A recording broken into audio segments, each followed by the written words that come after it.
Hi, this is Asean Now and you're watching the Weekly Wrap. First up, a heartbreaking video of emaciated sun bears begging visitors for food at an Indonesian zoo has sparked outrage. The disturbing footage was shot by animal welfare organization Scorpion Wildlife Trade Monitoring Group at Bandung Zoo. It also showed visitors throwing food into the enclosure in an attempt to feed the skeletal-like bears. In response, the zoo spokesperson said that looking thin did not mean the animals were unhealthy. The same zoo was temporarily closed last year following the death of a Sumatran elephant known as Yani, who died of neglect. Next, the massive search for Malaysian Airlines flight MH370 has been suspended after nearly 3 years of searching for the missing plane. The aircraft was not found within the 120,000 square kilometer underwater search area in the southern Indian Ocean. However, officials involved in the search say they won't rule out another hunt for the plane if credible evidence emerges. Family members of MH370 victims protested against the suspension, saying that the search must go on. The fate of the 227 passengers and 12 crew members on board remains unknown. In the Philippines, President Rodrigo Duterte said that he would impose martial law if the drug problem became virulent.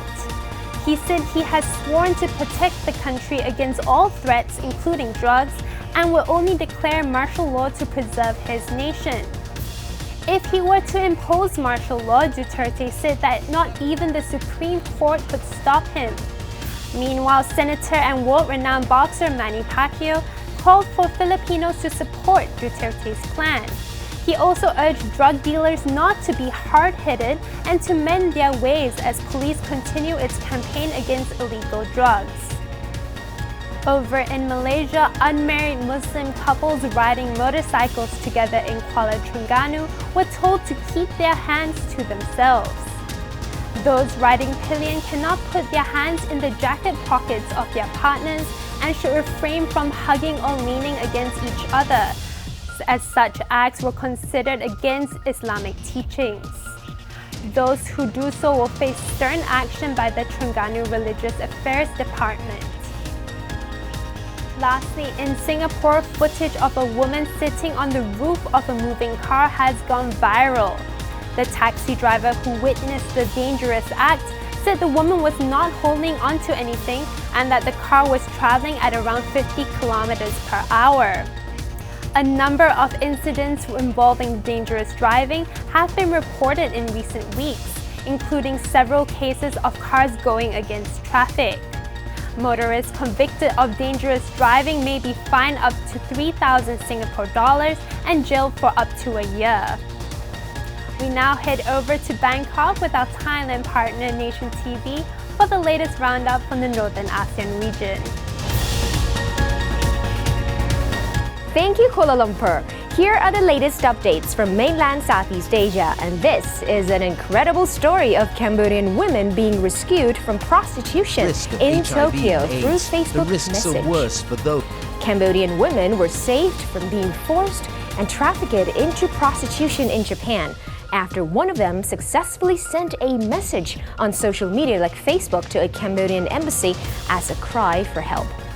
7 women were able to escape their ill fate after they were lured to a restaurant in Tokyo to work as sex workers instead. The embassy was alerted since December through a Facebook message. Foreign Affairs Ministry spokesman said that the embassy cannot send the women back to Cambodia yet, as they still need to wait legal proceedings. And now there's a new application to take you around Yangon of Myanmar like a local. An application helps travelers roam around Myanmar's old capital city like local people. The iYangon application, which can be downloaded from iTunes Store and Play Store, will help tourists familiarize themselves in the former capital of Yangon. Tourists will get to know places like Chinatown and the Old Indian Quarter, which are not well known among new visitors. The application does not only provide information on eateries, but even recipes for scrumptious dishes. A new private company of Vietnam has just proposed to ease traffic congestion in the country by building a cable car. Perhaps in desperation to solve the impending traffic congestion in Ho Chi Minh City Airport of Vietnam, a private company suggested to use cable cars instead. The proposed cable car will connect Tan Son Nhat International Airport in Ho Chi Minh City to nearby parks. The airport lacks parking spaces for planes, and the streets outside the airport are congested with vehicles that transport passengers to and from the airport. The company said the project would cost only $25 million and will be finished within less than a year. And Hanoi, the capital city, hopes to also fight against the traffic congestion. This is another resolution for traffic congestion in Vietnam, as the capital city, Hanoi, is trying to mitigate the problem by garnering ideas from the public.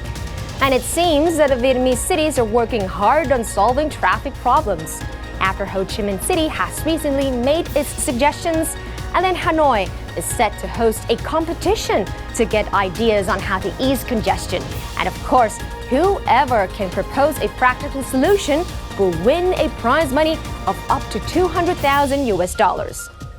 The local media reported that some ideas include underground parking lots, intelligent transportation systems, and a limit of private vehicles.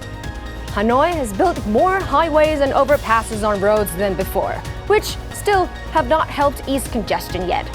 And there are around 500,000 private cars and 5 million motorbikes on Hanoi streets alone. Let's take a look at strange-looking fruits on the Tet New Year of Vietnam. People in Vietnam get to see strange-looking fruits returning ahead of Tet, or the Vietnamese New Year. Fruits in Vietnam are in high demand ahead of the New Year holiday, as they are given as gifts to friends and relatives. Recently, however, farmers are growing fruits in unusual shapes, such as Buddha-shaped pears. The demand for these kinds of fruits have surged during this period, prompting farmers to meet the high demand. And that's it for the updates from Upper ASEAN region. Back to you, KL. This has been me, Patsurang Desha Putharangsi. Thank you, Bangkok, and thanks for watching. I'm Victoria Brown. Have a pleasant weekend.